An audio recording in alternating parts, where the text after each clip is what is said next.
Pop singer Hasan रहीम ने भारतीय हमले के नतीजे में बच्चों की शहादत पर भारत में मनाई गई खुशियों पर भारतीयों को खरी खरी सुना दी।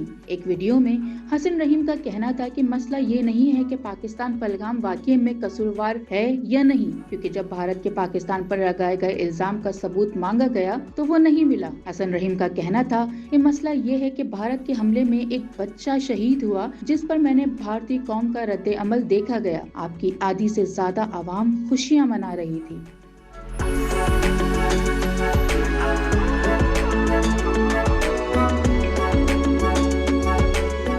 पॉप सिंगर ने भारतीयों को पहलगाम हमले पर पाकिस्तानियों का रद्द अमल याद दिलाते हुए मजीद कहा कि जब पहलगाम हमला हुआ तो हर पाकिस्तानी ने इस हमले की मजम्मत करते हुए इसे दहशतगर्द वाकया करार दिया था और बताया था कि पाकिस्तान का इस हमले से कोई ताल्लुक नहीं है।